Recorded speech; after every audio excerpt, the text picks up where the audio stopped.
Hello, good evening, and welcome to the Fatback 4 with me, Gav, Kev, Seany, and Keith. This is the LFC Daytrippers. Quadruple chasing Reds 3, Norwich City 1, Craig Parsons Ultras 2, Tottenham Hotspur 3, and the title race is absolutely fucking on. I don't know where we're going to go with this show. We usually go through the game and the players and this and that and the other, but I just want to get really excited at the fact that Pep's head is currently exploding as we speak. And when we go 3 points behind on Wednesday night, it's going to get better and better and better. Seany, I'm going to come to you first. Are you excited, Seany? Because I've asked you, are you drinking Guinness? You said, no, I'm off the drink. I said, that'll change come Wednesday when we go 3 points behind. How are you? Good.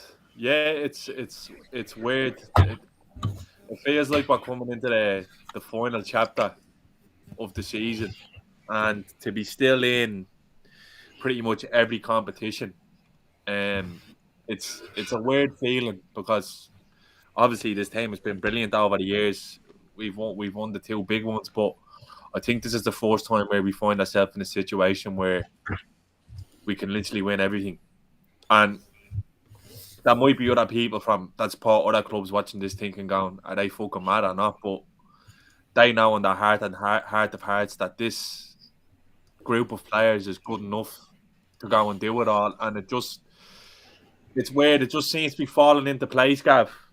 It's mad. It's yeah, I'm getting a bit giddy already. I nearly laugh there out of nowhere, but it's on. It's definitely on. There's no doubt about it, and it's no longer about keeping City honest now. I think it's a sprint to the finish now, as far as I'm concerned. Kieran Beast with his super chat says Harry Kane is a wanker, but I fucking love him. So there you go. A lot of people impressed with that super chat. Kieran B, thanks a million for the super chat, right? But if you're considering a super chat from here on in, instead hit the link in the description. Go to the Féileacáin page and lash it in there instead. You can put that comment in there when you're doing the donation as well. So your super chat, you can still put a comment in that we can read and we might screenshot and send them out at some Probably stage. wouldn't be calling Harry Kane a wanker on charity tweets though. 20 fucking quid. They'd understand You can't snip Actually, it, here on me for 20 quid, you can say whatever you want, but yeah. If anyone wants to call Harry Kane one of those and throw us 20 quid, walk away. Keith, Yes. you know me. I'm never giving up until it's impossible. But we play before City at the weekend, and I'm thinking to myself, if they were playing Sunday, I thought they'd beat Spurs, but I thought if they were playing Sunday and they had a day to stew on it, it might affect them a bit more. But what do I know? Come 7 o'clock, or it was about 8:30 by the time they finished that game because the ref just kept playing, hoping City would score. But I genuinely felt, who slips up first, or who hesitates first, and City have hesitated, and I'm going to say it now. Liverpool are winning this title, and I don't give a fuck what anyone says. And I'll be shot down if it goes badly wrong. But right now, I can't see anybody else winning this title but us. I mean that. Yeah, I'd be shocked if anyone else can do it other than us. It's a momentum thing. Do you know what I mean? You do it at the right time, and look, it's not all of a sudden that Liverpool are guaranteed to win the league. We know that. We're not saying that. We're just saying that at this stage of the season now, Liverpool and Man City, we've said it for a long time, they're the two big guns in this league. And when one blinks first, Liverpool had a few wobbles earlier on, but now we're getting to the business end, and we're looking at teams that have to now go, and they can't afford, a draw. Can't afford a defeat. You can't afford anything. Now, I'm not saying Liverpool will definitely go the rest of the season without dropping points, but I think it's interesting that City have blown that. Now, I agree. I think we're going to win the league because I'm a big fan of momentum. I'm a big fan of being the chaser when it's a close chase, rather than being the prey. I'd rather be the predator. And I like where Liverpool are positioned, and I like how not things are falling into place for us, but I like how everything is a bit positioned now. We've got a full squad more. I know we'll have injuries here and there. We know Jota is injured, Bobby is injured, but you can't go without injuries. Do you know what I mean? There'll always be knocks here, there for players. But the way the squad is looking now, you've got players coming back hungry looking. You've got new player coming in, looks like he's hit the ground running, he's ready to keep going. It's just positive for us at the moment, where the City, it's creaking. Do you know what I mean? And it's creaking at the wrong time. And I like the way it's panning out. Look, did you mention a quadruple yet, Gav? Yeah, I think so. I call this the quadruple chasers 3, Norwich City 1. Yeah, because that's where I'm at now, to be honest. I think Liverpool can smell blood. I think they're like sharks, and I think they can smell blood in the water now. And they've got a cup final coming up. They've got a Champions League where they're a nice advantage in the last 16. They've got an FA Cup where, I won't say a favourable draw, but favourable draw. And you don't know what happens after that. And then you've got a league run where that can happen. So it's looking really good now. And, poor old Everton's not looking too hot for them. It could be a great season. Absolutely swamping the Carlsbergs back as well. And of course, of Carlsberg. Yeah, could do weekends. Veranda Cheese, friend of ours, says, put €100 on it live now if you're that confident. Where would you like me to put it on? Do you want it with you? Do you want to bet with you? Or does anybody want to take the bet? Because I'll put 100 up now, no problem. And I'll tell you what, if someone wants to take the bet off me, I'll give you 100 if we don't, and if we do, you give 100 to Féileacáin. How does that sound? So if anyone wants that bet, absolutely. Veranda Cheese, the ball is back in your court. Kev, 288 watching, 75 likes. Hit that like button, share, subscribe, and most of all, try our comments in there. We read out as many as we can as we go along. But Kev, we've said it for a while. City were about 12 points clear at one stage. We had games in hand, I think maybe 1 in hand or 2 in hand, maybe. But how big is that yesterday? Will we only see how big it is come Wednesday if we go and beat Leeds? How big is it? Because like you said, it's the first time in a while we've got to play before them, and we put a result in. We are 1-0 down. We get it back. We win 3-1, and then they go at home to Spurs, who've been poor of late, very poor of late, and Spurs managed to do them 3-2, and probably could have done them by more. Well, here's the thing. It was out of our hands for a long time, and there was nothing we could do about it. We could have gone to the end of the season unbeaten and lost. But that result yesterday brings it all back into our hands. It's in our control. And no matter what happens from here on out, as long as we do what we have to do, win our games, go there and win. We have to go there and win. We're all confident or hopeful, or confident, whichever way you want to put it, that we can go into every competition and be in every competition that we're in this season and go deep and win. But we still have to go there and win. We still have to improve our goal difference, because that's what it could come down to in the end. And that's all that we could have hoped for coming into this part of the season, that we can somehow get it back into our hands. And that's what yesterday gave us, and Spurs, to their credit, were brave off the ball. And that's how you beat City. Southampton were the same when they got their point.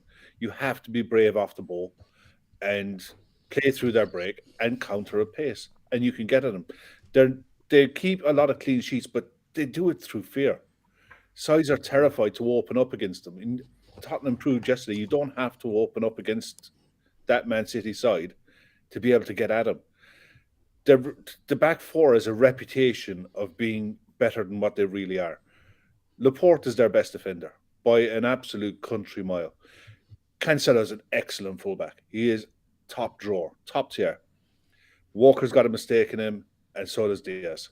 And the keeper doesn't get tested often enough, but he's nowhere near on Alisson's level. So Spurs showed yesterday, and it's not a new thing. Sides that have got points off City and beaten them have all done it the same way. No one's gone out and played them straight up and beat them. You have to take your pressure and you have to hit them on the break. You have to be good when you do it. And you have to be lucky at times. And Spurs were lucky at times yesterday.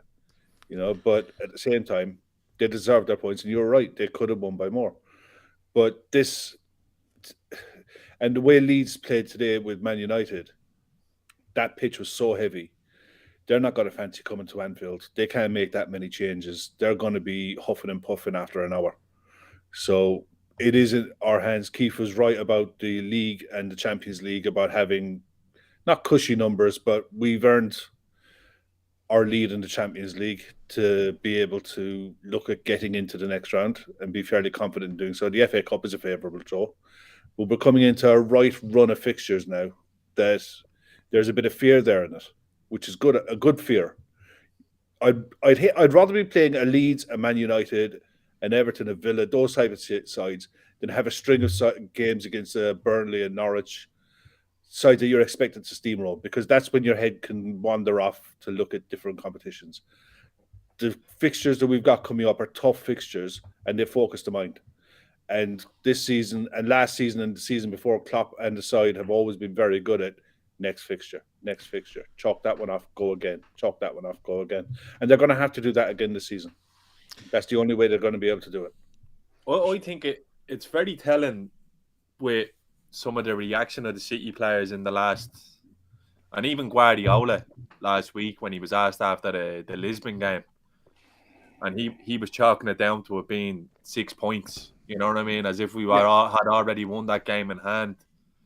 And little does he know, it could be 3 points, and then you have Walker reacting to Trent, and then it's one of them things where I'd imagine City would much rather it was Chelsea 3 points behind them than us, because I think they know exactly what they're going to get from us now until the end of May. And although he played for them and he's a bit of a soundbite merchant, Rio Ferdinand had a point on BT the other night when he was talking about Liverpool and how impressive we were defensively, and they asked him about the situation with the title and City, and Ferdinand said he's seen something from City that he doesn't quite like, and it's that they look comfortable in games when he doesn't reckon that they have the lead to be comfortable. And he said that could bite them. And I think there may be an element of that. Now, we're going to test City's gut now. Like this is what it's all about. This is a boxing match where they're leading on points and they get caught and they're wobbled. And you're going to see if they have the heart to stay in it. Because that's exactly what this is now. We've dragged them into a shootout when it looked like they were going to walk away with it. So I think our squad looks fresher. I think we look fresher. I think there's only so much of them being able to do what they do, Gav. And that's the God honest truth. I don't care what anyone says. They're absolutely shy to watch. I can't bring myself to watch them. Even when they go 1-0 up, I turn her off. And it's not because I know they're not going to drop points. It's just because they don't do anything for me on the eye.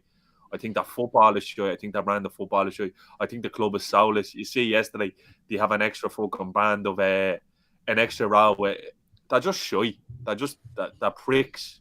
That's the way Man City, I have no respect for them and the way they go about things. They blatantly cheat. They blatantly break rules. They get off on technicalities. And they all act like it's okay. Especially Pep Guardiola. And they're fucking in this now. It's telling you said something there, though. Oh, this is a ding-dong now. And everybody is putting it down to this game and the Etihad. I don't know. Let's see what happens. Because if they wobble, that game could be nothing.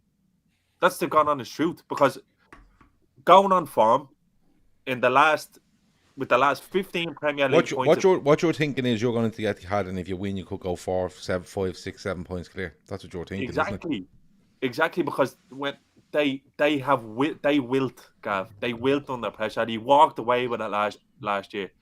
They done the 98-point season, which was a fucking brilliant title race, and that could have went either way. The season after, they had nothing for us. They shit the bed. Last year in the Champions League, they shit the bed. They're a robot.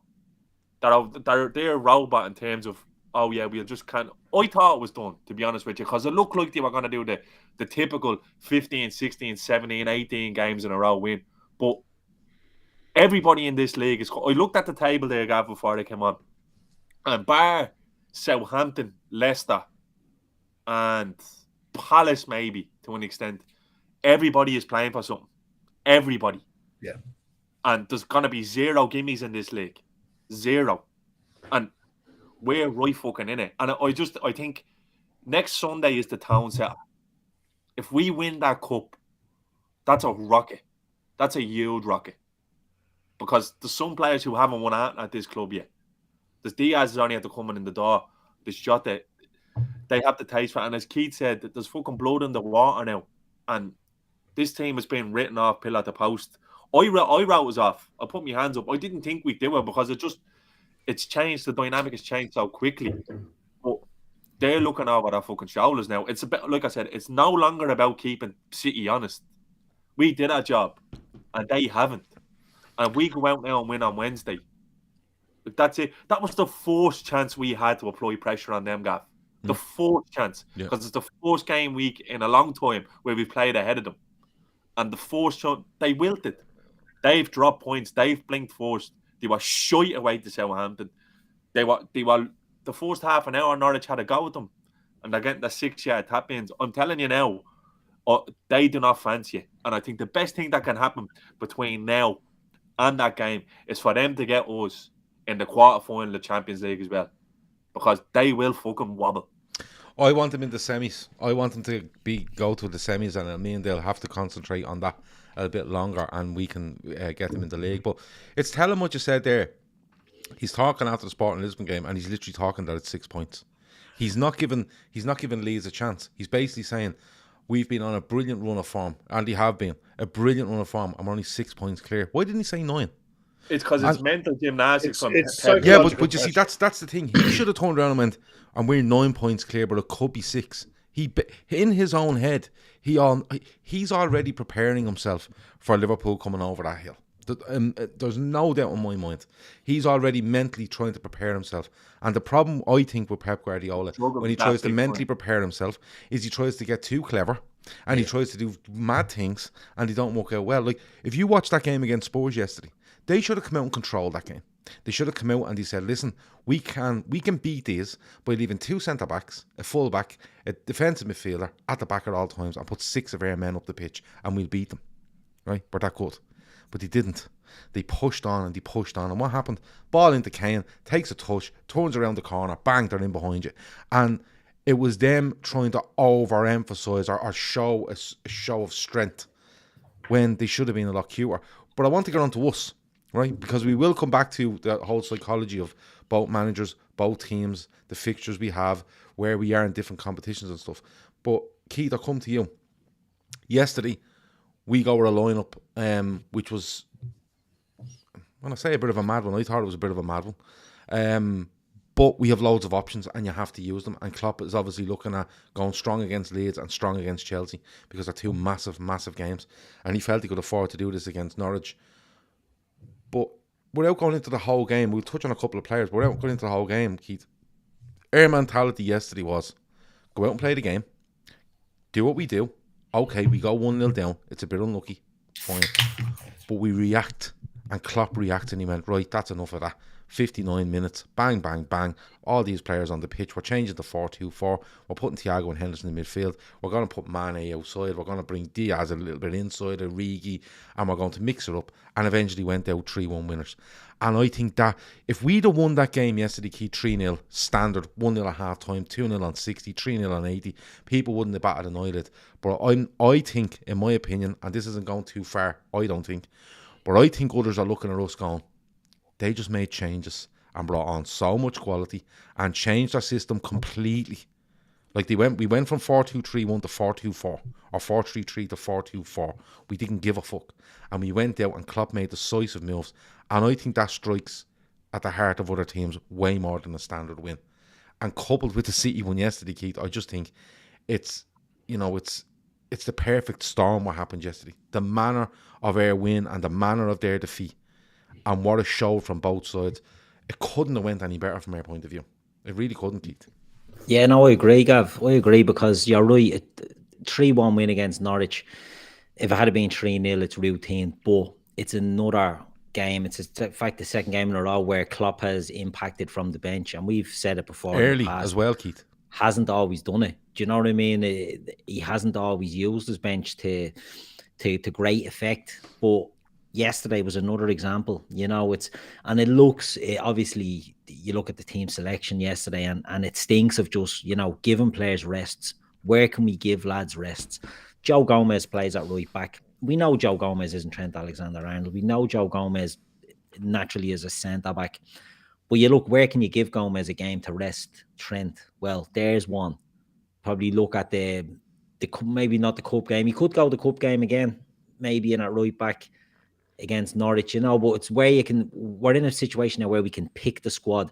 You look at the starting 11, a lot of changes there, a bit of a mad lineup, I agree, but you're confident that they'll do the business. You're confident they'll get over the line. You're confident when we go a goal behind that, we're going to get back into this. You look at the players who were on the pitch, you look at the first half, right? And it wasn't great, but what tearing them apart were, you know what I mean? Salah looks like he's on one from early and we're getting stuck in. So you're never really worried. And that's the place we're in at the moment. You look at the team now and you look at the bench in these games and you have options. And it's something that we haven't always had. And to have a squad, I said it earlier, we're not peaking at the right time, but we're hitting the sweet spot now at the right time in that we have got a squad to choose from. We have got the ability to rest players. I mean, if you look at it, the amount of players that maybe sat out, you look at Thiago comes in yesterday and changes the game again when he comes in from the bench. Not every player can impact straight from the bench. You look at Bobby, maybe isn't the best sub when he comes on, but Thiago looks like he's able to do it. So you can hold him back in games knowing that, well, we can put him on and we know once he gets on the ball, he's going to make things happen. And we have that ability now to do that. The options that we have are frightening. Do you know what I mean? If we can keep the core and bulk of this squad fit, Seany was touching on City wilting at the first sign of pressure. We've got a situation now where our defence, it gets a lot of grief for the high line. Man City's fucking dirt. Do you know what I mean? Their high line is absolute pony and nobody mentions it. Do you know what I mean? Like, they play this mad high line where they rely so much on Kyle Walker's pace. And when Kyle Walker's not at it, and I want to go on to him later as well, when Kyle Walker's not at it, I think they're easy to get in. Did you see it yesterday with Spurs? The teams just don't look... it's too early to say we're in a run-in, right? Because there's too many games. No. I 100% disagree. No, but you know what maybe that's the wrong. Maybe that's the wrong phrase, but the home straight. The reason it's a running, Keith, is because there's a change yesterday. If that had went on for another 4 or 5 games and then something happened, right, where it clicked and Liverpool went winning a chance of going level with them or whatever it might be, then you declare a run-in. The run-in starts now, Keith. Yeah, no, I meant that's fair enough. I meant the home straight. I was more thinking the home straight, the last maybe 8 or 9 games. Yeah, and we played them the 7th last game of the season. Yeah, but we're in a good position, Gav. Our squad is looking good, We're playing against a team, and we know Norwich aren't a great team. We know they're probably the worst team, one of the worst teams in the league. They got a goal against the run of play, but we don't panic. And in times gone by, we've seen... Look at the Gerrard slip game to Chelsea, and as soon as it happens, there's a desperation. There's been other games since then, but there's this desperation to just hitting balls from everywhere. Coutinho used to do it as well, shoot, and it was all rushed. There's what's the word? A precision with this team now that they just still want to play and want to try and cut the teams open as much as they can, and that's what separates this team from other teams in the past. It's what separates Man City as well. You know what I mean? They don't panic. They look to try and get in. Klopp puts on 4 forwards yesterday, right? We know that, but it's not a panic move. It's a right, we're going to get these chances. We're going to take them. And you knew what was coming. He knew what was coming. I think everyone knew what was coming. And it was just a matter of time. Yeah, he makes them 4 changes, but I think, people could have looked at it as an act of desperation. What I looked at it was an extra body up front to stop them from getting out. Because in the first half, we had 3 in midfield, but I felt Henderson was in there on his own for a lot of it. I thought Oxlade-Chamberlain was lost, and I thought Keita just didn't look like he wanted to play in that 2 with Henderson. So Henderson was a bit marooned at times. Now, I criticised Henderson yesterday for the way he played on the ball, right? And I stand by it for the first half. I thought he was too safe. I didn't think he turned out enough, and it slowed it down a little bit, and it kept us in possession, but that's not what we needed. We needed to commit 1 or 2 Norwich players in the middle of the park, especially when they played 5 across the middle, right? But off the ball, I thought he was he had a selfless task, I suppose, where he was just getting exposed, and anyone in that position would have got exposed. It doesn't matter if you're Fabinho or Kante in there. It doesn't matter, right? Yeah. But what we decided was, right, let's put another man up front and we'll stop them from getting out. We'll actually stop. We'll push our line up onto the edge of their box, and we'll trust Henderson and Thiago to take control of it. And that's exactly what he did.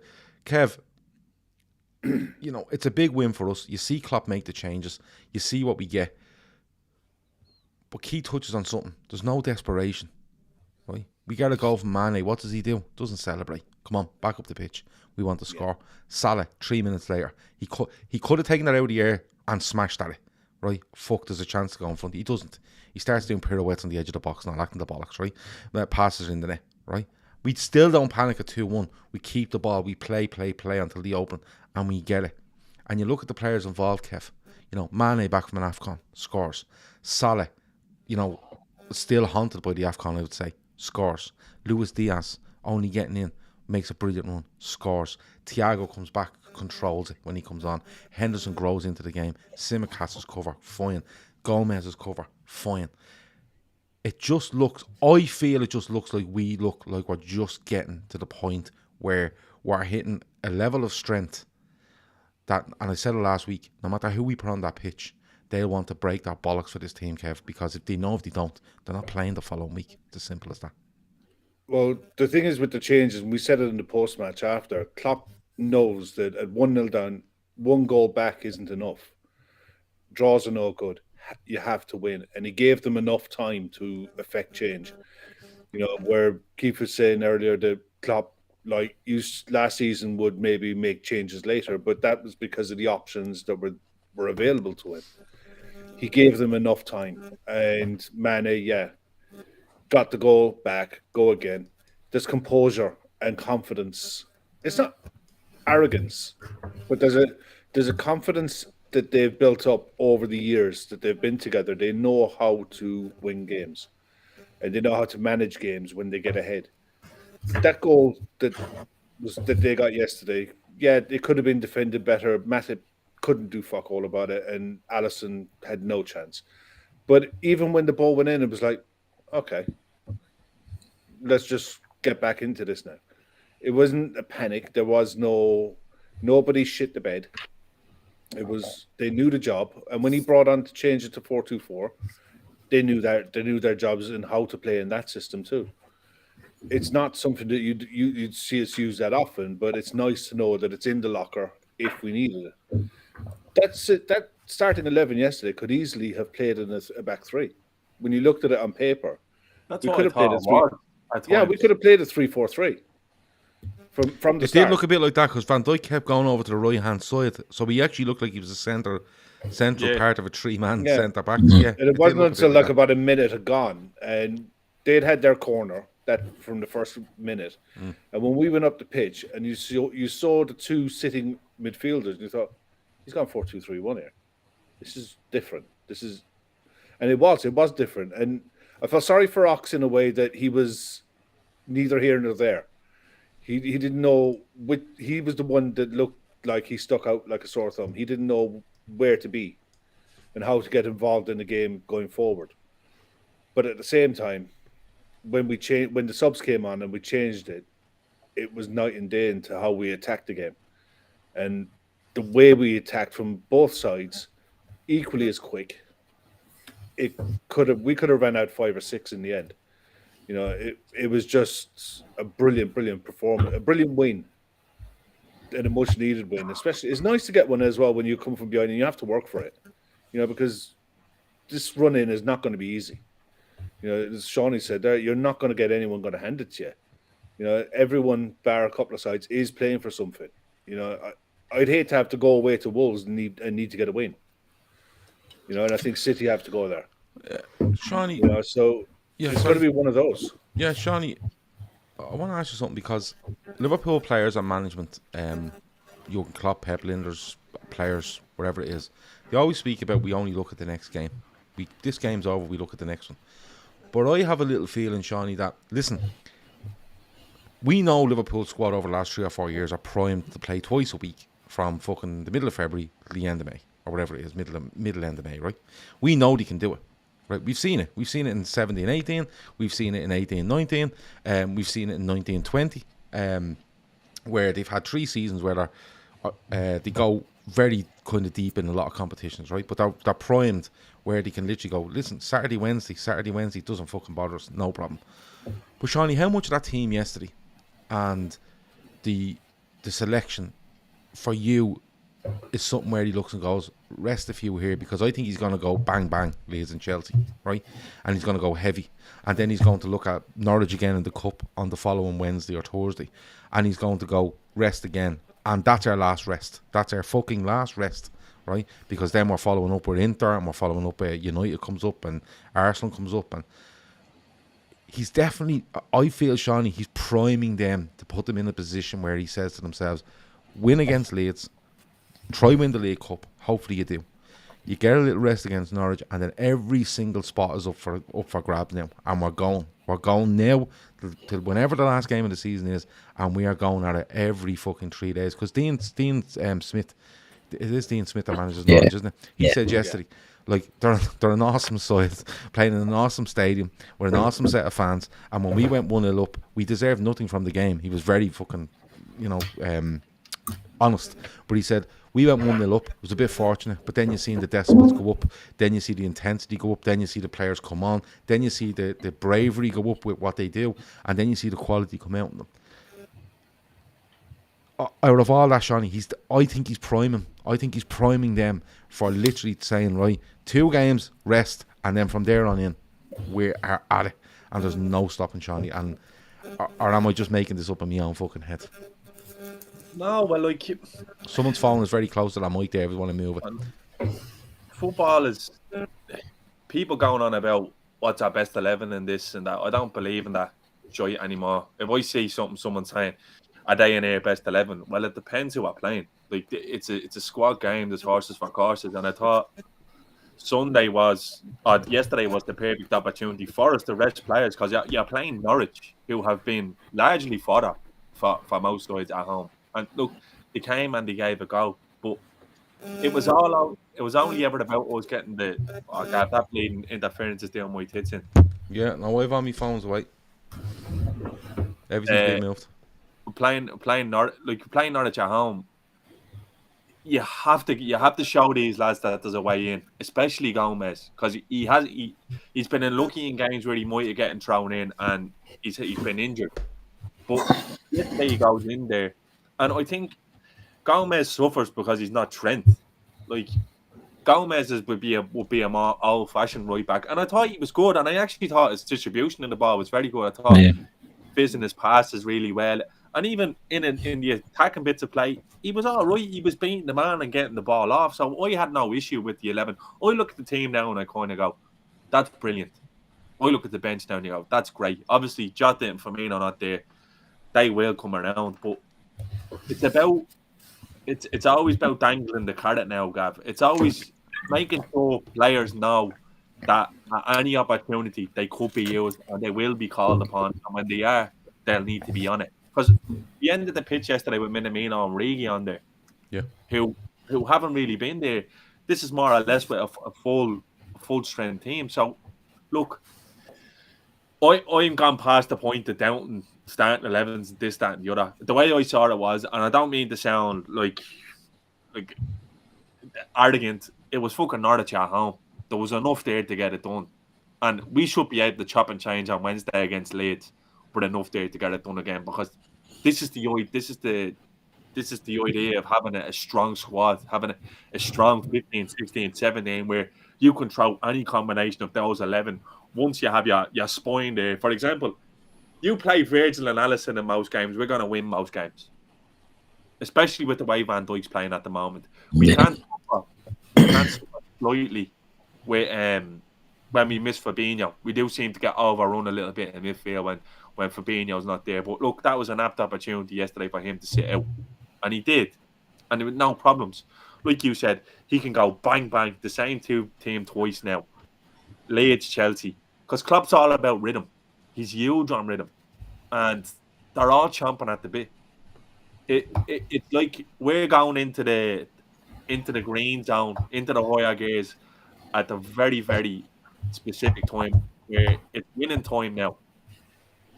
Bill Belichick had a saying, there's game time and there's winning time. Winning time is where you have to be fucking on it. And if you're not, there's going to be somebody to come in behind you, and that's it, you're out the gap. Simple as that. And I thought Mane was brilliant yesterday. I thought he looked brilliant through the middle. I thought he looks hungry again. A lovely story to come from Seany, where he told Liverpool not to make any official reference to the winning of the AFCON because he didn't want Salah to be upset. These are all in this together. They're brothers in arms. At the end of the day, there was this fucking divide that was, I think, drawn up by people last year between Mane and Salah. They're all in it. They're all pulling in the same direction. This squad, every single one of them, and you can see there's look at Matip. The memes coming out of Matip when he doesn't start. It's every week, Seany. It's every week. You know, like that's harmony. Yeah. You know what I mean? I fucking love that when he slapped Henderson on the head and Henderson looked at him and go, what the fuck are you at? And just this big smile back at him. He's so funny. Matip would consider himself better than most centre-halves in the league, I'd imagine. And it probably would have been difficult for him to be left out of that game because it's the first knockout game of the season. But he understood. He knows the script. He knows that every single player in that squad knows they have a place. People are getting on about Ox and all. Yeah, I thought he was terrible yesterday. But he might have a moment. He might come up with something.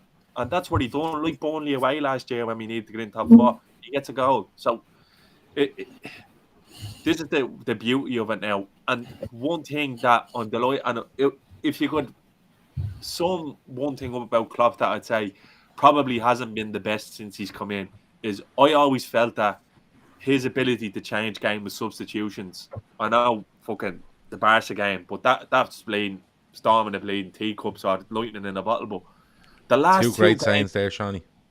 The last two games, he's really affected the game by changing tactically, personnel, set up to do what needs to be done, to go and get results when they weren't going our way.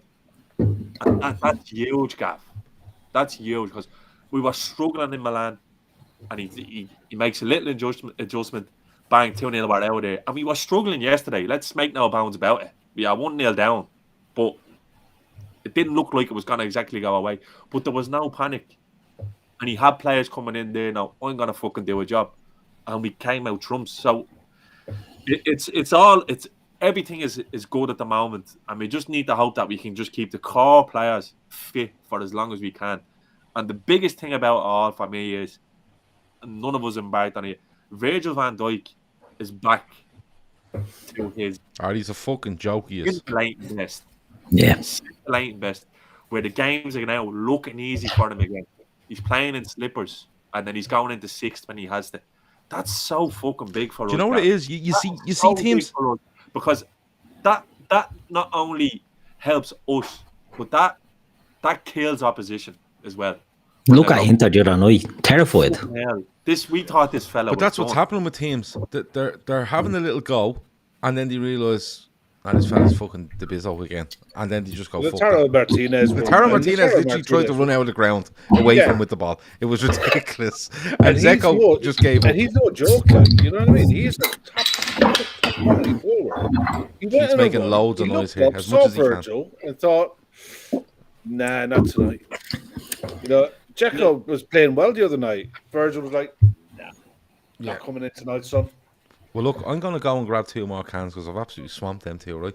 But I'll ask you, Keith, and the boys can jump in as well. What way do you see us going? I want to get on to the whole psychology of us in City. I'm definitely going to talk about that before we finish because I think it's huge. And we've touched on it already. But I want to just see where we all stand on it, and we're going to read out some stuff in the group on the stuff as well. What way do we go with this, Keith? Because I don't know if you agree. I'm of the belief that he's going to go strong Leeds, strong Chelsea, rest Norwich, and then he's going to gather them all and go, right, if you're in, you're in. If you're not, fuck off. Because we've a shitload of games now between now and the end of the season, and we plan on playing every game that's possible between now and the end of the season, which means we're going the whole way in all these tournaments or competitions. What way do you think they go in the next 2? And coming off the back of the Norwich game in the cup, where do you think we'll stand? Keith, I'll start with you. Let Kev jump in, let Seany jump in. I'm just going to grab 2 cans. Yeah, walk away. Leeds, I'm of the opinion that there's a couple of changes again against Leeds, where maybe not as full pelt, but not as much as we've seen there. But I think the way Leeds are playing, the fact we've a home game, I think it won't be the same team as we saw against Norwich, but I think there will be a couple of changes. I think Thiago might come back in just to get the 90 before the cup final. But I think, there'll be one or two changes into the team. Shawnee, what are you thinking there? Or is there I think Fabinho is going to be huge in this game on Wednesday. Yeah. And I think Trent will come back in as well. Look, Leeds got battered today, and I did call it. I did say to Gav last night that they will be battered, and their legs will be heavy. But they're always willing runners, and let's be honest, those type of midfielders have given us trouble this season, where we probably haven't been the best at tracking runners, and I think that's where Fabinho will be huge on Wednesday. I just feel we will create a boatload of chances on Wednesday, because they will give them to us, and we won't give up much to them. Once again, Alisson, Van Dijk, Fabinho, we win that game on Wednesday, and I think we should be looking at it that way. I don't care who plays. I think Trent will go in there, because the outlet against Trent is going to be huge, because Leeds leave so much space, because it's all man to man with them, and once you beat one player, they're all pulled out of whack. So I'd imagine Thiago will play, Fabinho will play. I reckon we'd be very close to full strength on Wednesday, to be honest with you, because again, Klopp is about rhythm. And he'll know I can rev these lads up to go again then on Sunday for the cup final, and then we play Norwich in the cup, isn't it? Yeah. So that's another, no disrespect to Norwich, but that's another opportunity to chop and change again. Yeah, well, I don't know how much Norwich will chop and change, because they look and go, listen, fuck the FA Cup, we're in an absolute dogfight here. They don't want to send any of their not their great players, their best players out to have the chance of being injured or get a red card and be suspended or whatever it might be. We have Curtis Jones not even able to make a match day squad at the moment. So, and these are all players who could be. If Jones started on Wednesday, I'd have no quarrel. Honestly, if Elliott started, we have so many options now. I think the only change we know is going to 100% make for the final is we know Kelleher's going to start. That's what I was wondering. Will there be a start for Kelleher against Leeds?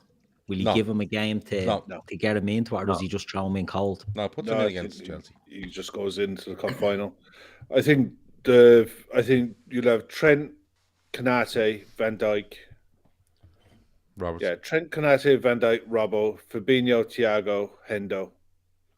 The front three is where we don't have many options. It's a case of whether do you play Divock and maybe take Diaz out of it and bring him on, depending on what his recovery's been like. Because look, the lads who are at the squad, we know what their fitness levels are like. We don't know what Diaz is like. He's looked good when he's played, but we don't know what the recovery is like for him, and he's not been playing in a league that's exactly as physically demanding as the Premier League is. But if he's good, then the front three will probably say the same. And then depending on how that game goes, Cup final 11 probably wouldn't change much either. Red Steve says, play Kelleher front, it's only Leeds. I watched that today and I couldn't believe how easily Man United cut them apart. The second goal for Manchester United today was appalling. Like, Lindelof takes it out of defence, plays one pass, runs through the middle of the park, nobody tracks him. And then he nearly tries to fall over himself, gives it to Sancho, who chips the ball into the back post, and Fernandes is like on his own, 5 yards out. It was mad to watch. And them running around for 95, 96, 97 minutes today on that sort of pitch. I don't care how fit they are, and I don't care how many fucking prayers Bielsa is saying for them. Their legs won't wake up till Wednesday morning after that. That was so fucking heavy and so intense. It wasn't don't like have the luxury of making changes. Yeah, and they're struggling with numbers and stuff like that. I can just literally see us going really strong against Leeds, and I would hazard a guess that it would be the same team, bar Kelleher in for Alisson. Maybe a change of centre half, and maybe Matip, maybe one in midfield, and maybe one up front. But even if you're making 4 changes, one is the goalkeeper, one is centre halves that you're doing all the time, one in midfield is, you know, as Seany would say, horses for courses. Who are you going to put in? And up front, you're probably maybe protecting one of the front three, maybe. But I'm still going along with this thing that when we get the other side of that League Cup final, he's going to be going and he's going to be looking at Norwich and saying, right, I just want all my players to be bang at it after this Norwich game, and that's all he's looking for. And if we get through Norwich, would be great. But he just wants to be he wants to gather them all on Friday morning or wherever it is, and says to them, right, we're all fit, we're all good to go. We've got through the cup. We've won a League Cup. Hopefully, we could be a bit more behind City because they'll obviously play the weekend. We play the League Cup, but we are absolutely in this. We're all ready to go, and let's have it. I genuinely think he's looking at that, and all this looking at the next game is great. But there's no way he's not. He's no way that he's not fucking planning to absolutely have them at a starting point and a starting line very fucking quickly and say, right, we're all in now, 12 league games to go, wherever it might be. Seany, psychologically, yesterday felt big. I think it did. I think it felt big. I think City always had that cushion where if we keep winning and they keep winning, it'll be 6 points, and if we get to the Etihad, and even if we lose, it'll be 3. If we win it, it's over, more or less. But now there's a massive doubt in them, because Liverpool know now that if they go to the Etihad, if they beat Leeds and go to the Etihad and match City and beat them at the Etihad, they win the title. There's no doubt in my mind. And they need to beat us now at the Etihad. To put it to bed, I think, yeah. Not even to put it to bed. This is going to the wire. If they're up for it, it goes to the wire. That's the way I see it. If they are up for it, it goes to the wire. I think there's way too much importance being put on that City game, that one there, because I think there's games between that where either of us could drop points, and you could be going into there where if they don't win that, it's a fucking disaster. And that's the way it literally could be, because we're going to see them tested now. We're going to see if they have to go.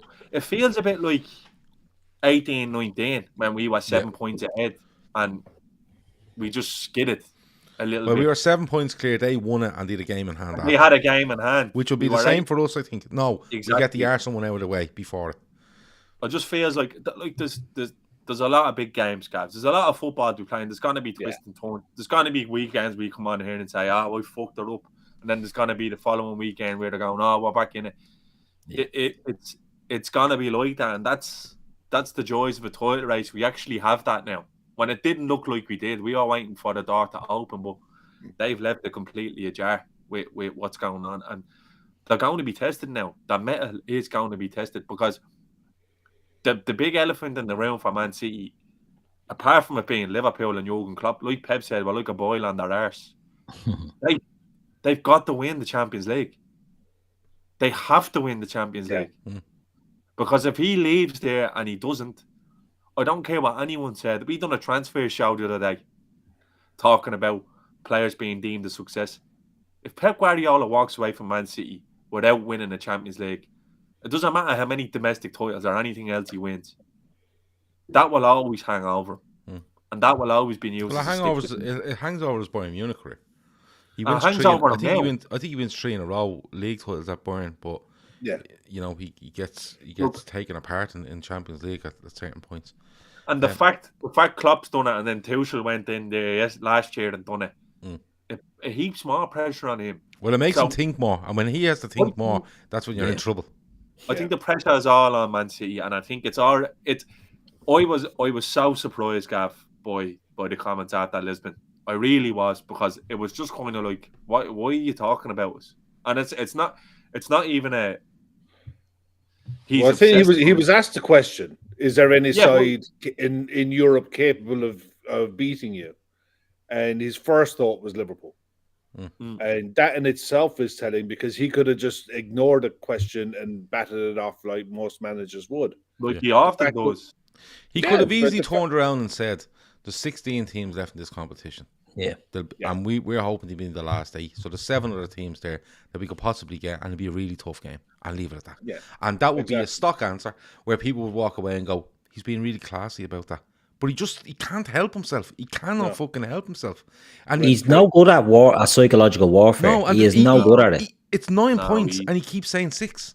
Tarek says, Gav, do you really think Klopp has to rev any of our boys up for what's ahead? No. What I'm saying is, I think he has a plan to get through the next league game, the League Cup, the FA Cup game, and then he's going to not sit them down, but they're definitely going to look and go, right, this is where we are. This is what we're looking to do. And without actually saying it outwardly, every player in that squad will know we're going for the law here. We're going for the fucking law.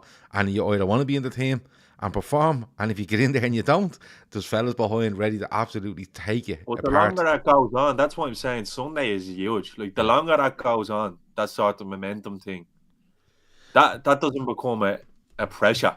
That becomes a fuel. That's fuel. Yeah, Seany, are you giddy? Yeah, I actually. Right. Well, here's you know what? what? Tiernan McVeigh says the last time we beat City away was the 10th of April 2018. The next game against City away is the 10th of April 2022. Yeah, I don't buy into that What? shit. No, you have to buy into that. No. I used to be the fella who would only sit on a certain part of the couch when Liverpool are playing and all. That doesn't matter. Yeah. And then your dad said, get off me lap, will you? That was just shit you did when we were shy. But now we're genuinely good. We don't worry about superstition anymore. We're one of the best teams in the world now. It's as simple as that. So I just have a funny feeling that it could go horribly wrong for Man City at this stage, because the early signs is they're just not dealing with pressure at the moment. They're not. They haven't been tested. Whether it's on the pitch or in the media, like Kyle Walker. Kyle Walker, he must nearly have 100 England caps. Yeah. He must be close. Yeah, I would say so. And he would have been. He's wearing caps and holding trophies and medals, and he should be one in the dressing room saying, "Fucking don't mind what Trent said." Even though Trent's comment has been taken completely out of context, he should be saying, "No, lads, we'll look after ourselves here." But the fact he's thrown on fucking England caps, he's holding up runners-up medals. There's a frailty there. They're living their life on social media, mate. But not even that. He's trying to reaffirm to a wider audience of the belief that they have or what they're trying to achieve. He doesn't need to say that. No. Trent Alexander-Arnold has asked a question during the week, and he says, I'm not having a dig at Man City, but if you look, they haven't won the Champions League, and that's what their main goal will be. They're to win the Champions League. And he's absolutely correct in what he's saying. It's not like it's a big revelation. It's not like someone went back and went, fuck. No, won't believe what he just wanted said. to win the Champions League until Trent told us. It was an absolutely honest question. It was actually a very respectful answer.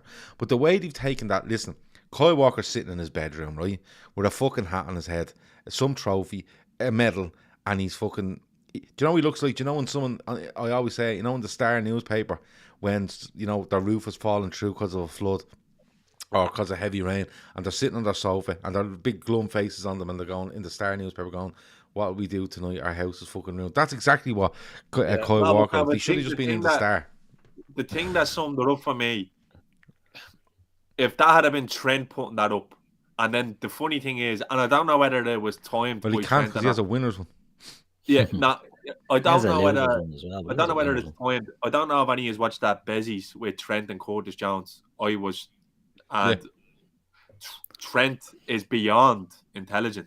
The head on his shoulders, and a day after Walker's making a tit of himself on the internet, Trent is coming out saying, "Look, listen, I just want people to know that football's not all bleeding rainbows and unicorns. Academy level, so many players are let go." Yeah, he's coming out. That's brilliant. He's stoic. He's you can tell that he's tuned in. He's so aware of his surroundings. Well, all of this shit that's going on with footballers. Phil Foden doesn't cover himself in glory last night, regardless of what's going on. It's all coming out. These are horrible distractions. This is not shit that Pep Guardiola will want to be dealing with tomorrow going into training. But it's distraction. It's all distraction. Margins are so fine with these two teams that I really feel that we can do 96 now and they can do 99, I think. I Um, think that's what it is. yeah. We can do 90. We can do 96. They No. can do 99. Lee Evans asks. It's not the Lee Evans, the comedian that sweated a lot. It's just Lee Evans. He asks, Champions League or Premier League this year? If you had to pick one, I'm going for all of them. But if you had to pick one, what would you pick, Kev? Premier League. Keith? Premier League all day, every day. Keith? Champions League all day, every day. Shawnee? I'm saying Champions League as well. Oh, fuck that. I'm on the league all day. No, you know what? I might be because we got the parade and off winning the Champions League, and the Premier League felt a bit hollow. Let's make no bones about it. But when we win this league, I'm going to Liverpool for a week. If we were to win another one of them, and they didn't, that would be more detrimental to them than us winning a Premier League title. And I think that's what we need to be looking at. Yeah, but if we win both of them, they can't win Don't anything. get me wrong, right? Pep has the emotional intelligence of a fucking 16-year-old girl going through the changes, all right? But he's one of the greatest coaches Great saying. of all time. There's no doubt about it. Yeah. No doubt about it. He's one of the greatest coaches of all time. And if we actually got him to fuck off, right? If we booted him out of England, Could we ring Klopp him and is tell him signing to fuck off? Klopp is signing a 5-year contract because he knows we will rally this. We will rally this for the next 4 or 5 years because they are our only competition, Gav. But for the record, Lee Evans says it has to be the Premier League again for him. So we win 3-2. Well, we win the both on par with the other. Yeah, but nobody's close. We've 6 European Cups, right? Now I still believe I won't stop believing until we're out of competitions that we're winning all 4, right? But to put 20 up, Right? is huge, and for 20 to be sitting there with 20 and 6 is fucking deadly. Like we'll have a lovely. Yeah, but if we win the Champions League this season, I mean City don't, and that's another psychological blow to them. So yeah, but we're still on 19. I want 20, and I want 21. We get that as well. We get that as well. You look at the sides who played in Europe this season, or sorry, this week just gone. PSG lost 3-1 to Nantes. City lost 3-2 to Spurs. I don't know how Real Madrid got on, and I'm pretty sure Bayern didn't have a cakewalk. They were 1-1. Bayern slaughtered someone today, but they were beaten by Bochum, weren't they? Last They were 1-1. They were 1-1 after. They were 1-0 down at half time today, Bayern. They were 4-1 the last I saw, 4-1 up. But to me, you look at the mentality of just chalking off a result and going to the next game. I watched the PSG game, and for all of their good performance against Real Madrid, and they were good against Madrid. None at them. They were 3-0 down, 3-0 up at halftime, and they weren't even close. They never even looked like getting into it. And these are meant to be one of the favourites. People are writing us off for the Champions League and thinking that it's Man City's to lose. We're well in every competition. And that's not bragging. That's not being arrogant. Inter Milan lost tonight 2-0, as far as I know, to Sassuolo. Yeah, 2-0. So dominated the game, though. I heard. Yeah, but so the Burnley against Liverpool, and they lost. So, but Madrid won 3-0. I don't think it's arrogant to say that there's 4 competitions up for grabs, and we have a very good shout at all 4 of them, as long as we get a bit of luck along the way. And we need a bit of luck along the way. Let's not kid ourselves here. Losing Jota and Bobby is a muscle injury. That could be any time limit. Hopefully Jota isn't too serious. We need people to keep people to stay fit, and we need a bit of luck with the draws. But we're going to be well involved in every competition right the way out the season. That's all you can ask for as a fan, that you're involved. Luis Diaz is a wild card now, I think he plays with a mad freedom, doesn't he, Sean? But it's South American. Yeah, there's a bang of Suarez off him. Yeah, there is, isn't there? He's South American. These lads from Burnley, I think kicking this fella is gonna fucking matter. The part of the world these people come from, it's vastly different to Burnley. Let me tell you, and then the likes. I think he's a real wild card, though, Gav. I really do.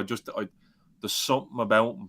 He just looks he looks like he can light up any game at any given moment, and that's huge for us. And the thing is, he's different to Mane and Salah as well. So it's a very, very unique positioning. Get yourself out of the mindset of would you rather and who's our best 11. No, just get them all in. Just Yeah. just let the team be picked.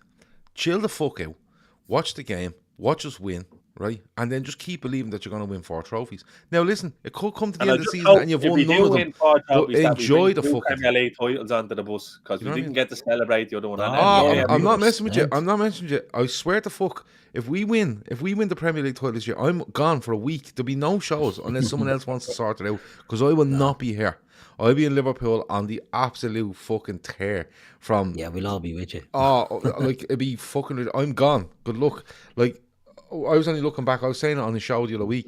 The amount of holiday or the amount of hotel cancellations, flight cancellations because of COVID, trying to get your refunds, trying to fucking extend hotel stays. Like, I'll forgive it all. I'll fucking forgive it all for a Premier League title and a parade and 5 to 7 days in Liverpool being absolutely in a jocker. I'll absolutely take that all day long. Laura Duffy says she was speaking to Ashley L later. I think that's actually Lauren. This is a great comment. Yeah, wouldn't trade our captain's group for cities. Who would you rather in a fight? Hendo, Millie, Virgil van Dijk, Trent, Robbo, Ali, or Fernandinho, Gundogan, Diaz, and Kevin De Bruyne? We would volley them all over the gaff. Yeah. Absolute volleys. It's a great point, and it just shows the mentalities. You know what I mean? Like, we talk about having captains and winners, and we do. Do you know what I mean? That's to name 6 of them there. Man City, they have great players, but they rely on great play.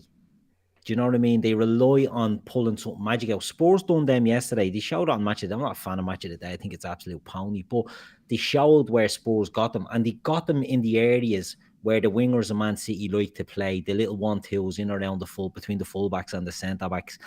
And Spurs absolutely nullified them. And they had no answer to that. There's a weakness. City can go on and still win a treble. We know that. But there's a mental weakness with them. And I think it's a great point there about the leaders in that team, because Millie isn't in our team all the time, but he is in the squad and he does get onto the pitch a fair amount of time. I mean, Fernandinho's yesterday's news. Gundogan is a good player, but he's not. You know, I don't know if he has the metal that you need. Diaz is a bleeding. I think Sean, you said it. He's closer to Dejan Lovren than he is. He's closer to Lovren than he is Van Dijk. I think he gets away with more. I look at in the Champions League final last year. Fellas doing handbreakers. It's not a good sign of a centre back. Handbreakers. He is. He's so off the parallel position. He's so rash. Yeah. He's so rash. But you see, when you play with a sense of fear in the other side, it can make you look better. And people have actually thrown that at Virgil van Dijk, where he went, well, Liverpool, people don't attack Liverpool, and Virgil van Dijk looks like a Rolls Royce because people don't attack him. And I kind of say, well, attack him then. Yeah. And when you attack him, come back and have the discussion with me. Do you remember your man attacked him, the fellas at Barcelona? Adama Traore tried to run him at Molineux, and Virgil. There was one for Holland. Yeah, there was one for Holland. And it was Mbappe tried, and he just stood off him and then hit him. Exactly, and Mbappe and most forwards wouldn't be used to that. Yeah, where a centre back would stand back and give you the room, knowing that knowing that. Yeah, it's loads of people are willing to meet me in Liverpool if the parade is on. You're absolutely welcome. I'd have a bleeding season ticket down with a Cuba if we won the league. Oh yes, and it was there was somebody there says I think it was Dylan. He says let me see, I'll find him now what he says. But I think I'll go over and tell everyone about the halcyon days of Brentford at home. He Dylan O'Rourke says living off points and chicken bazooka for a week. That's basically it. It'd be fucking unbelievable. We'd have a great time. First point is on us. If we win the league and there's a parade, we'll just find the bills or we'll tell you we're there. And everyone that comes in and says Shawnee's war cry. Anyone that comes in and says Shawnee's war cry gets a free gargle when you come in the door, right? So that we can't say fairer than that. before we finish though, I just want to, just how excited we are. I'm fucking so excited. I'm absolutely delighted. Like to get a chance to be within 3 points of this, I'm absolutely thrilled because I love an edgy end to the season. I fucking love it. A lot of people get nervous. don't. No, I know you don't. But a lot of people get nervous. A lot of people are like Davos hiding behind sofas. Like I'd say he's ordered the second sofa just in case the first one breaks. For the run Like in. Man City's Hardens, the one sofa behind the other sofa.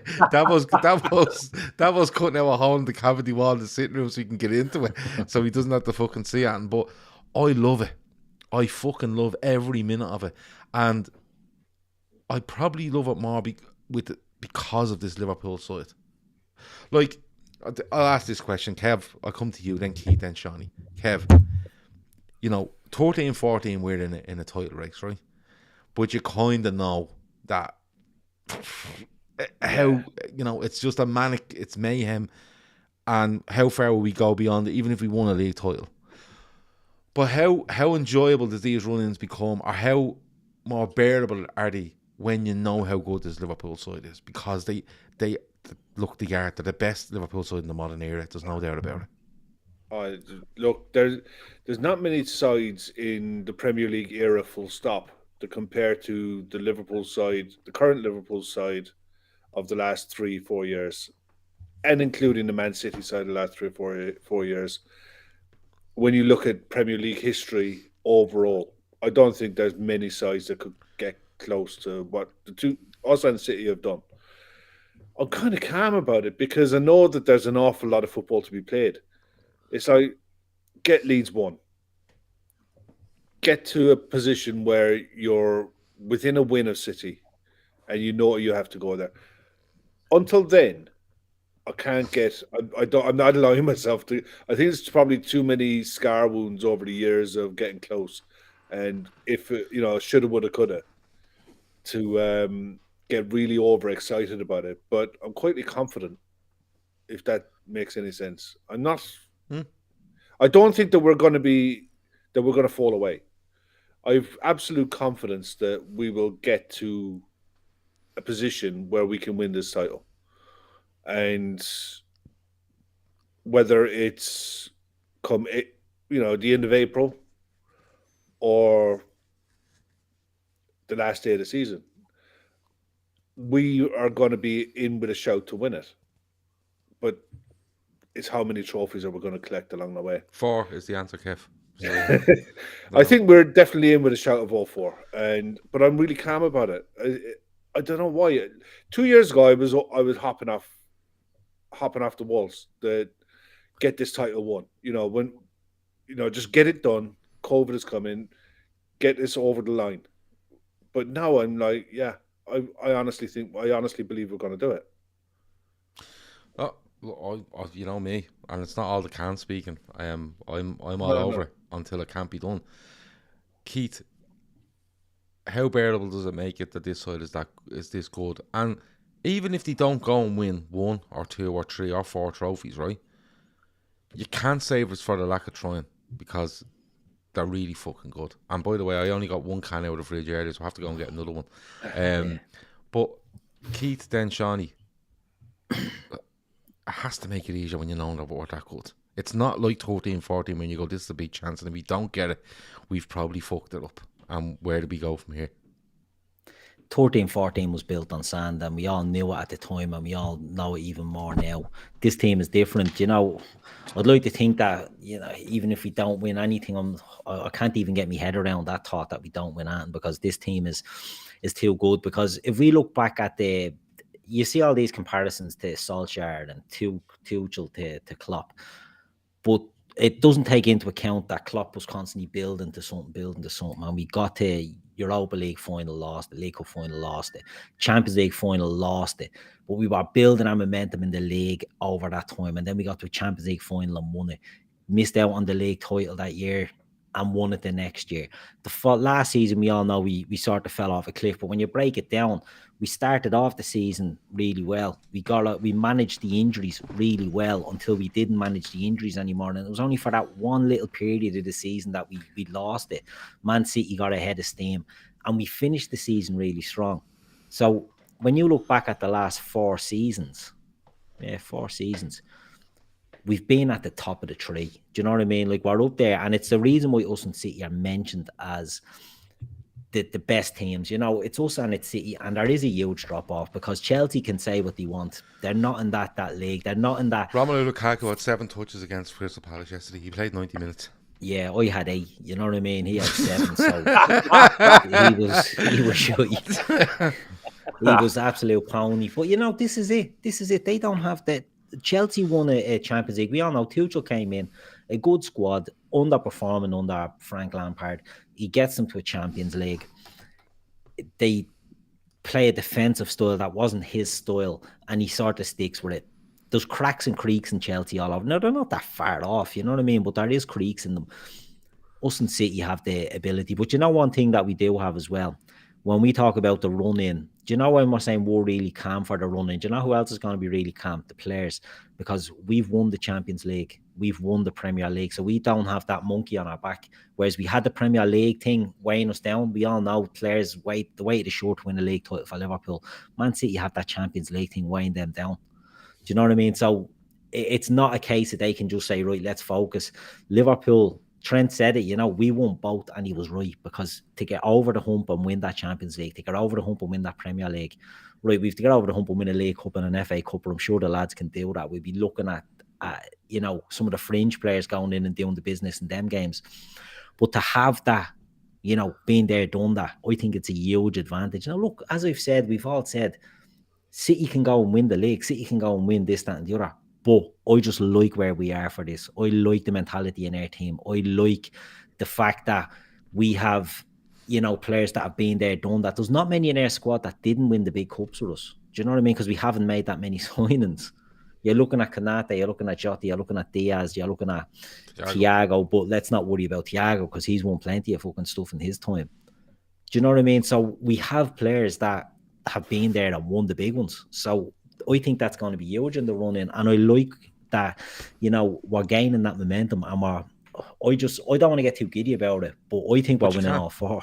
We're winning all 4, 100%. I'm all over it. Shawnee, I know you're not up. It doesn't sit well with you. Really different to you. Yeah, it doesn't sit well with you. But you have no idea. I'd be standing there doing the most mundane task, and I'd just open my phone and start looking at the Premier League fixtures. Start crying. Thinking something might change. I'm not joking. My resting heart rate's gone up since 20. After half 7 years. Your mum walks into the kitchen while you're doing the dishes, and you're like, "Fuck off!" But I'm looking at the table, and she has to leave for 10 minutes. I start staring into space and visualising stuff. Like I'm mad like that. I get so hung up on it. I can't help it. It's the way I am. And but how does the quality of this team settle you a little bit in comparison to, say, 13, 14, where you knew it was one shot at glory because you kind of knew what was coming? Does this settle you a little bit, Shawnee? By the way, sorry, there's 665 people watching. Reclaimer is 24 likes short of 300, and if he gets that, he'll just leave us alone. So hit the fucking like button, get it to 300, and then he can have the rest of the night off. But Shawnee, does the quality of this squad settle you just a little bit, where you know that if they don't win a single trophy this season, you go, listen, they're fucking quality though. They fucking put everything in. Like you could easily lose a Champions League final off a bounce. You could lose a League Cup final off a bounce. The same with the FA Cup. A league it could go completely wrong on you.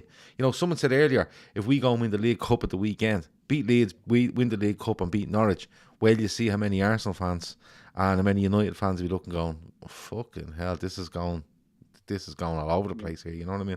And there's people hitting the unlike button now just to fucking annoy me. But Shawnee, how does surely this team settles you just a touch? Yeah, no, like I'm not stupid enough to think that how I feel is going to affect the way football match is going to play out. Don't do yourself down, Shawnee. Yeah, I do have full confidence in the ability of this squad and this manager, and we've been there, done that. And like Keith said, the monkey is off the back now in terms of the Premier League. There's not a 30 years of history weighing on our shoulders in that respect. So there is lads in there. I think it's going to come down to who's hungry, Gav. And I just, let's not forget the shite that we went through last year. That squad went through last year. The lack of luck. All the shite that was talked about was that this squad was done, busted, flush. we needed a real rebuild and this, Worst that, and the other. champions. We're going again. The thing is, like we're saying, we're coming into the last 4 long there, and all the fucking cups are up for grabs. And it shouldn't be us looking down, oh, do we take that one? Do we take that one? No. We go full steam ahead at the moment because we do have the ability to do that. We've literally done it all before. We've won the ones that matter before. We should just have a ging at the mall, Shawnee, as they'd say. Yeah, but what's the fucking... What's the alternative? The way I see it is, Gav, we have everything to win and nothing to lose. Because this squad, isn't it? It's not going to end here. But still, like Klopp said, alluded to it very few weeks ago, he's so proud of what this team has done in the short space of time that he's been here. But he feels like there's so much of the story still to be written. And that's just the way it is. People don't like us. They would rather these fucking oil money cheats to win everything rather than us. They would rather the morally corrupt win everything rather than us. And that should fucking spur us on. I don't give a shite what any other fan thinks of Liverpool, this, that, the other. Or if you think fucking Ben White is a better player than Canate, or Bruno Fernandes has the most fucking passes in the third half of the pitch in his back garden. I don't give a bollocks. The fact of the matter is, we are genuinely one of the best football teams in the world at the moment. Ever.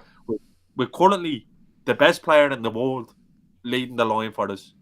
With the best manager in the world in the fucking dugout. And we seen yesterday that these fans can drive us on to do whatever we want to do. We just get behind the team. Don't be moaning about lineups.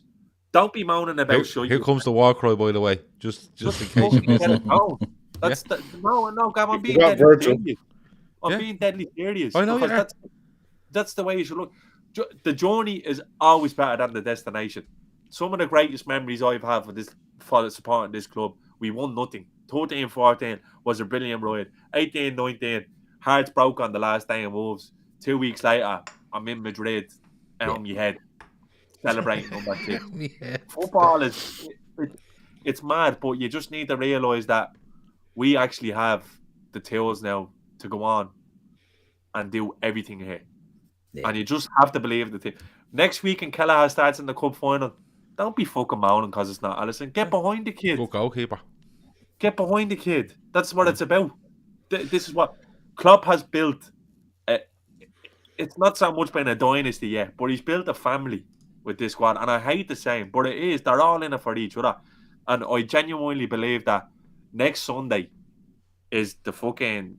It's lighting the fuse on what could be the most glorious 3 months that you ever have supporting this football club. So drink every single last fucking second of it in, because it's not going to get any better than this. Genuinely, it will not. I don't care what anybody says. And if everything go down, you'll never see me again. I'm going to change my name by default. Well, I did say, like, if Everton were to go down on the last day of the season, I'd be in Liverpool that weekend. I genuinely would, just for the crack. I wonder would they have a parade? Air 4 trophy parade versus their relegation laden. Yeah, oh my god, it'd be absolutely. And people think like, no, they won't. Let me tell you something. Everton have 22 points this season. Let me just. And if Everton get relegated, no, I want to put this out here, right? Because people keep going, no, they'd be all right. Let me tell you this: Everton have 22 points this season. Okay, they've 6 wins this season. They picked up 10 of those 22 points in the first 4 games of this season. They've picked up 12 points in the last 18 league games. Okay? All right? And they've picked up 3 wins in the last 18 league games. If you think Everton aren't in trouble, you need your fucking head tested. But I want to ask this. If they go down, Rafa Benitez better be fucking front listen. on that bus for the parade. He'd be driving the bus. Come here and I tell you. A little hat. Honorary guest. Current Liverpool legend, former Everton manager, Rafa Benitez, on top of the yoke with all the boys. Bring Bleeding. Give Jimmy Traore and all a shout. Get all the boys out. The class of 2005. Bring them all out. Laszlo wanted to know why a monkey on your back is an issue. He says it sounds class, right? But Done Michael Jackson now. I want. You mentioned something there, and Shawnee did about mentioned something about the fans and the supporters. And Keith, I'll come to you and then Kev. Liverpool fans live for this, Keith. Yeah. You know, we're playing Norwich there yesterday, and they're singing "Is This a Library" and all that. And we're going, no, it's fucking Norwich at home at 3:00 on Saturday. Will you piss off and Niners, right? And no matter how many big names in the game come to Anfield and go, like Dean Smith literally says it after the game yesterday. He says it went up decibels. The fucking ground was hopping. You know, it was ridiculous. Blah blah blah. Right, but we just keep singing "This Is a Library" and shall we sing a song for you and all. Like they literally must go on the internet and print out the songbook before they head in. Right, but Keith, Liverpool fans live for this and they live for a bit of mayhem. And I think that's born off 2013-14, which was mayhem, right? If we win, I expect Wednesday night to be absolutely bouncing at Anfield. Everyone's off work at 4:30, 5. Load of drink around the ground, whether it's in the park or the 12th Man or the Albert or the Arkles or whatever it might be. Hotel Tia, which is a different name now. There's loads of hotels along the Anfield Road end. But I expect it. But I genuinely think one of the biggest things in this will be the fact that there's been a fuse lit under the Liverpool supporters going into the ground now, where they're really good. Don't get me wrong. Regardless of what you hear from opposition fans, Liverpool fans are really fucking good, right? But this, if it comes to Wednesday and we win that, and then you're going League Cup and Norwich and then whoever else, I think it's going to be a huge thing both home and away, Keith. And I think this is just the spark they've been waiting for to absolutely go all in and go, yeah, let's have a right go at this between now and the middle or end of May. Exactly, and you touched on it earlier. The fans have something to they have a role to play, right? Because you're right. Let's get behind them. Let's run amok. Should be meeting buses and all that. Taggies is the name of the hotel to you now. We should be meeting buses and all that, throwing cans at other. Oh no, we can't do that. Throwing at the away buses, but we should be creating the atmosphere because the fans were robbed of a title parade for the Premier League, right? We were robbed of that. We touched on it earlier.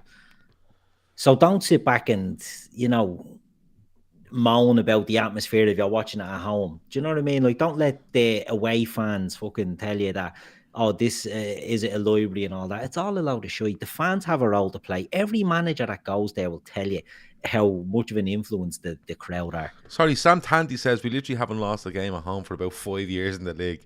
With crowds, no crowds, COVID, wherever it might be, and no team can win in our library, it seems. We lost a few last year, but yeah. But they don't count. They don't count because there was no crowd. But that's the thing, like the crowd, the influence at Liverpool of the crowd. When a player comes out and says, "Oh, it doesn't have an impact on me," you know they're gonna have a fucking stinker and they're gonna have an absolute bleeding nightmare there, and the crowd are gonna be up for it.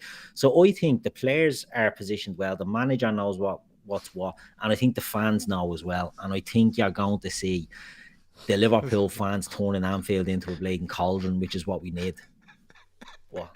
Dylan O'Rourke says, if there's a chance Everton go down last game of the season, I'll pay for Keith to sit outside Goodison and playing hot cross buns on the tin whistle. I'll learn Z cars just for them and I'll play it in a somber bridge over morning troubled type. Water would be deadly if you could sit outside the brick. But we'll see how it goes. Kev, I reckon if we won the league and they got relegated, there'll be a sinkhole or something in Stanley Park. You'd fold it, wouldn't you? Just fold the whole game. It'd be over. There'll be carnage in the place. There'll be fucking... the taxi drivers will all go on strike. That happened to FIFA, the end credits will come up and they tell you to wait until next year because that's the end of it. There's no point carrying on here. Leave it for a year. Just let it settle down for a year and then we come back and see how we carry on. Kev, the fans are huge. We're going to finish up in a minute, but the fans... when Liverpool fans get a sniff of something, there's nothing like them, in my opinion. They literally just ride that wave and it'll turn into, like Burnley at home or whoever it is, and they're literally getting whistled at every time they have the ball, and it just gets really fucking intimidating and really, welcoming buses in. And we're just waiting for that to happen, aren't we, Kev? We're just literally waiting for the first bus to be welcomed, and then we know it's game on. You're at the stage now where sides are coming to Anfield, and they know as soon as they go one down, that's it. You're not getting back into it. the fear factor is there again, and it's there because you can see it in the likes of Virgil, the way he's gotten not nasty, but the back four have gotten really mean in the way that they're approaching games.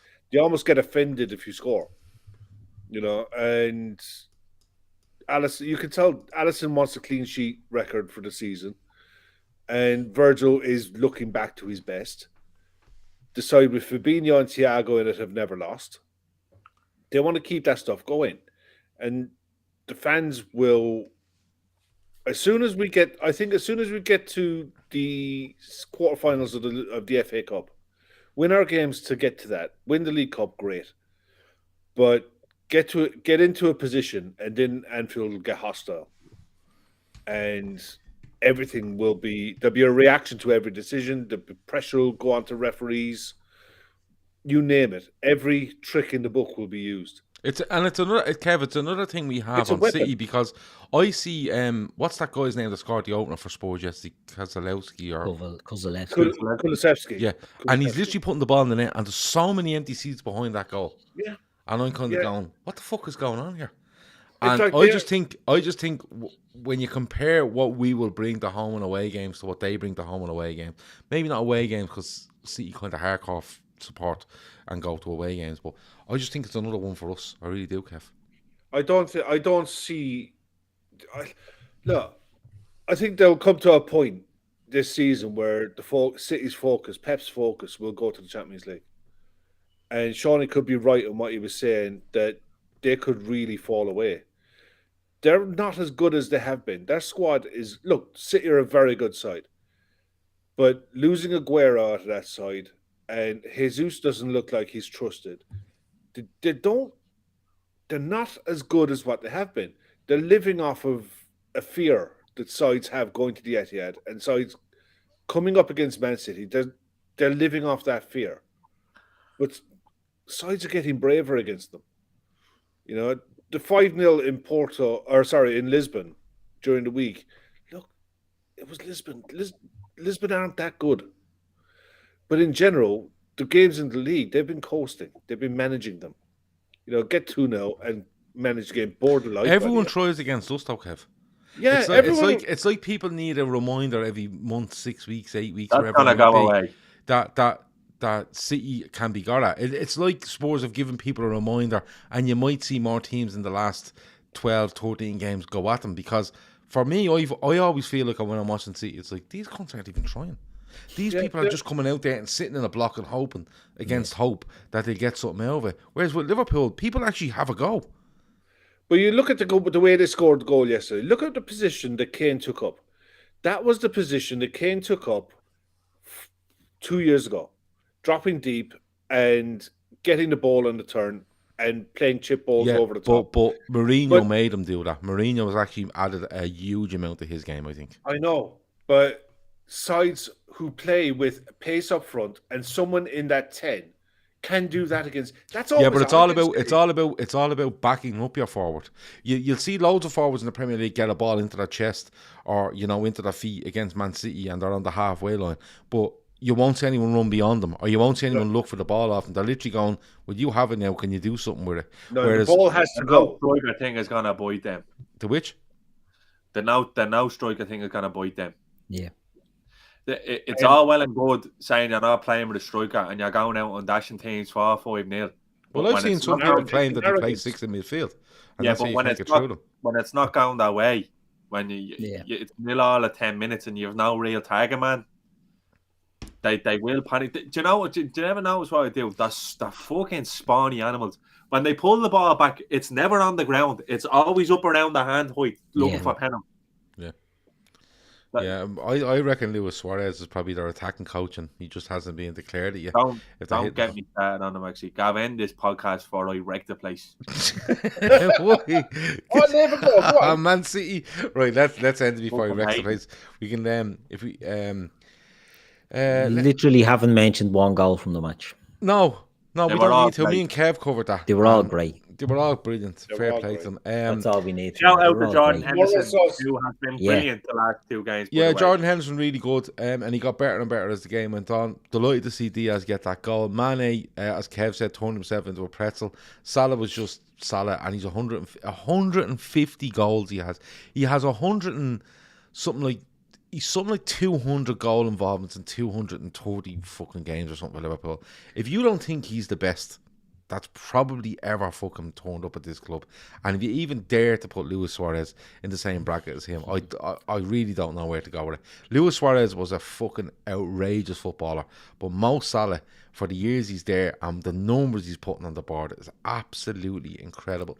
Suarez got a great goal yesterday for Atletico on the Yeah. day we played Norwich. It was like a bleeding 40-yarder from the side. It was like it was a spirit animal. Liverpool against Norwich, and he's having pings from the halfway line. So yeah, just thought I'd throw it in. Alisson with the assist, of course. Delighted to see Diaz get a goal. Mane, Salah, and you know what? The more they play together, Firmino hopefully gets back. Jota comes in. Minamino plays a part of Origi. When you look at the midfield options, alright, Ox isn't great, but he's still an option. As Seany said, he'll have a moment. He won't be a good player over the time. He will have a moment, and whatever that moment will be, it'll be a crucial goal in a game, and that's what we'll get out of Ox. Absolutely.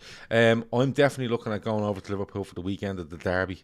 If anyone fancies meeting up for a drink, flights are very appetising.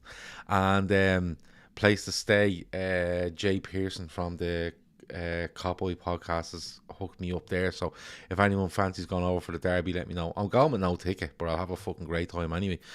Friday to Sunday, let me know if you fancy a drink. Is that in Anfield? Yeah. Yeah. So if anyone knows of a start ticket coming going for the derby, let me know, because I'm literally waiting on one little detail to sort out with regards to stuff at home, and if that gets to go ahead in the next day or two, I'm gone. I'm just booking it from 7 o'clock Friday morning, back at 11 o'clock fucking Sunday night, and we'll have a lovely time with it. And as I said, if you're around and you want to meet me for a drink, the first point is on me and on the Daytrippers. So that's how it goes. I'm going to ask a question before we go though. Kev, how many trophies do we win this season? 3. Oh, Keith. I think we win 3. Scumbag. 4. 4 for Keith. Seany. All of them. All of them. Yeah. We count the Charity Shield. All of them. I think we win. I'm in no doubt that we can win all 4, and I'm putting the number 4 down on it. And I don't give a fuck if people clip this and fucking put it on social media. I don't give a bollocks, because we're in 4, and if we win 4, great. If we don't, we had a fucking great time trying. Do you know what? Put 5. The women are going to win the league as well. 5. Put 5 down. We'll take 5. It's fucking Fuck right. this. It's right. So just one last thing. Féileacáin. Check out their website in the description. Check out their the donate page as well. If you can donate there, it's absolutely amazing. Please do that. We're definitely going to get to 10k before the 10th of June. I've no doubt about it. Absolutely no doubt. You win all 4 trophies, you may as well scrap that tournament, because we'll be all dead. Yeah, no. Yeah. Great bunch of lads. Yeah. We all fucking just brought in on gurneys, we will, as they call them in America. For the golf, no golf today, lads. We're just going to lie here in the car park and talk about those 4 trophies. But look, go and donate if you can. We are 100% behind this. This is our main absolute focus between now and the end of the season. 4 trophies and Féileacáin getting to 10k. So please help us out. The link is in the description for the donate. If you can't donate, that's absolutely fine. Please share it, no matter where you can. But I got a little message earlier from a listener. Dynamo Kevy is in the chat, and he said to me earlier, and I deliberately didn't say it, but he said, right, for every time Seany says fuck this, whatever it is, right, whatever courses he says, mad sayings he says, I will just throw £1 on it. Add them up by the end of the show. Seany didn't know about this, didn't you know? No, I did. Right, so we got Keith to count them. Fuck. No, it's over now. No, it's over now. How many did he get to Keith? Well, my connection dropped out, so We had 3 on. We just had 3 on. Conservative estimate. VAR on that. Right. I have them down for 57 courses. Do you? No way. 5, 10, 15, 20 mad sayings as well. No way.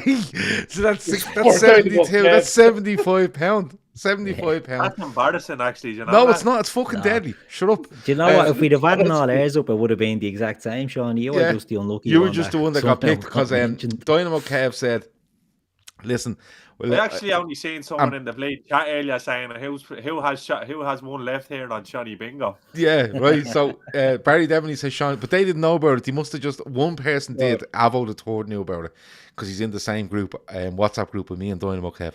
But Dynamo Kev, in fairness to him, right, he said, Gav, for Kev, every I'm time. very sorry. What? I'm very sorry. You're only sorry because it's going to cost him £75. He's going to go fucking mad when he hears. But no, he did. He said every time he courses, says a mad bonus points for mad sayings and stuff. Keith has kept track of it. It's come to 72, but Keith was dropped off for a minute or two, so we're going to add 3 to that. So it's £75. He is going to donate that to Féileacáin straight away. So that's £75 or whatever the equivalent in euros is. So call it 100. Call it 100 and stick it into the donation page. And if anyone wants to match that, go ahead. And Keith had enough ink in that marker. I'll tell you what. I'll tell you what I'll do. If he puts the €100 in, the Trippers will match it and put 100 in with it. All right. We won't put the bet on Liverpool for the 4 trophies. We won't jinx it. If he puts the 100 but don't tell everyone what it's for. Don't turn around and go, what's that from? That's from the amount of points that fella coursed on a podcast. No, we'll just put it in as Shawnee's walk right. Shawnee's walk right. Mrs. Lawson won't be able to walk down the street tomorrow with a scarf on her head. I'm on a podcast like Father Jack. Yeah. I mean,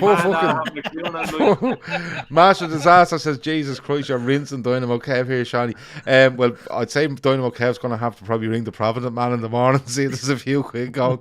But listen, it's £75, it's €100, and if he puts that €100 in, we will match it with another €100, and it's €200 towards Féileacáin. And as I said, we're determined to get to this 10k. Our golf day is more or less signed up for 32 players. Our sponsorship is down to 2 holes at €100 each to sponsor, and then it's all about donations, and we're going to do loads of work on getting people to donate, and we're going to do loads of work on little days and little whatever we can do just to raise more money. Betmate as well, we were shit at it this weekend, but it's a really good game, but we're just terrible at it.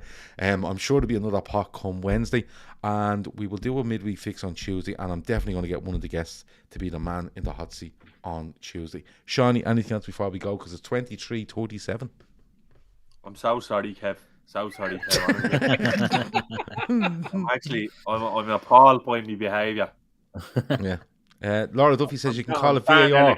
Lessons in the morning to update the vocabulary as well. Yeah, it's not, remember Neil went on the guitar lessons, but didn't bring the guitar. I'm going to be like Jack Nicholson at the end of One Flew Over the Cuckoo's Nest. And my missus is going to be looking at me going, "What's wrong with you?" 3 Hail Marys and a decade of the Rosary, and you'll be forgiven. Laura Duffy says you can call a VAR in the donation page for the clear and obvious courses. So there you go. Thanks, lads. Great show again, says G10. I think we need a show where every Shawnee course and mad saying Gav has to have a drink. Fuck off. I'll be on my ear. I've swamped 4 or 5 cans here. No, I'm not doing that. Keith, anything else before we go? No. Great show as always. We're all happy. We're all giddy. We're all focused now on Liverpool winning 4 trophies. So, yeah, come on. Up the Reds. Stuff. Lazo reckons that Kev is selling the PS5 to fund this donation. Great episode, lads. Some mood in the camp tonight, says Betmate. Yeah, there is. And we'll be back with Betmate on Tuesday night. Looking forward to Wednesday's game. Thanks to the Fatback Forces, Ali. Great show as always. The quadruple is on. It absolutely is on. If you don't believe the quadruple's on, don't even bother. There's no point. Fold it. There's no problem. Brilliant show again tonight, says no. Okay, thanks. Kev, anything else before we go? We're all good. Looking forward to Wednesday now. It is literally just next game. I can't wait. I just can't wait to get to watch these guys again. You know, I want to see the next lineup. I want to see what Klopp has in store for us next. You know, because every lineup now is a surprise, and I just want to watch us. I can't wait. I'm really buzzing for it. Do you know what the weird thing is? If you'd have taken every touch by Romelu Lukaku this weekend, right, 7, and multiplied it by 10, it would have cost Dynamo Kev less in a donation than the course of Shawnee done in the last hour and a half. It's fucking amazing. Absolutely amazing. Emma Cavan says, fair play, lads, great show. All in good spirits. Love it, lads. It's still in the ruck. Yeah, absolutely. I'm sure Dynamo Kev will be fine. And as I said, once he pays that, it'll work out about €100. We will absolutely match it. And it's 200 quid towards Féileacáin, which is deadly for a Sunday night's work. If if you're interested and you're subscribed, head into the community tab on our YouTube. You can find the link to our Telegram app. You download Telegram, you go into our YouTube community page, find the post, hit the link. Takes you a minute or so to sign up. You can choose the free option, which is exactly the same as the $2.99 option, although the $2.99 option means that you're committing to $2.99 a month towards the Daytrippers. Every single penny of that will go to charity. The cost of running the app we will take it upon ourselves to run that, so don't be worrying about that. But if you want to sign up and you can commit $2.99, absolutely do it, because every penny will go to charity. It has been a fantastic show. It's Sunday night and it's fucking brilliant. I've loved every single minute of it. I'm watching Keith scrolling down on that piece of paper and me constantly saying, that's a great saying, Seany, just to make sure Keith didn't miss it. It was absolutely brilliant. I wouldn't mind. I had a few bleeding double barrel ones as well I was throwing in. Yeah, you were throwing in a lot. It was fucking deadly. I put two together in one. I was like, they don't even make sense. It was deadly. You know what? Send me a DM on Twitter. I think I'll have the full half of that bill. Otherwise, I won't be able to do it. Listen, no, it's been an absolutely excellent show. Emma Kavanagh says Telegram is flying, great bunch in there. Yeah, there's probably about 60 people in there at the minute. And look, there's people in there, they're just chatting Liverpool, they're chatting transfers, they're chatting, we have stuff about our merchandise and our shows in there, but most of all, it's just people having a lovely time talking about Liverpool football in general, and it's nice. It's just a place for people that are in this chat to interact all week and not just wait for us to turn up once or twice a day. That has been it. Thanks for watching the Fatback 4. It's been a brilliant Sunday night. It's the quadruple.